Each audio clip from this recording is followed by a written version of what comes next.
সবুজ ঘাসে এত সুন্দর একটা ছাগল খাচ্ছে এবং কত সুন্দর দেখো, তার পাশে আরো কত ছাগল এলোমেলো হয়ে আছে। আমরা মাঠে গিয়ে শুটটা করতে বাধ্য হলাম।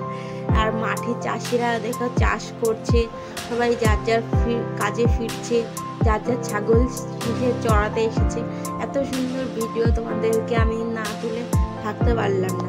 তোমরা যদি আমার এইরকম ভিডিও আরও দেখতে চাও, অবশ্যই চ্যানেলটাকে সাবস্ক্রাইব করে বেল আইকনটা অল করে দিও। দিনের শেষে আমি আর পুনমদি একটা ছোট্ট রেস্টুরেন্টে গেলাম। জানতে পারলাম এখানে মাত্র 35 টাকা একটা 1 হাত রোল পাওয়া যায়।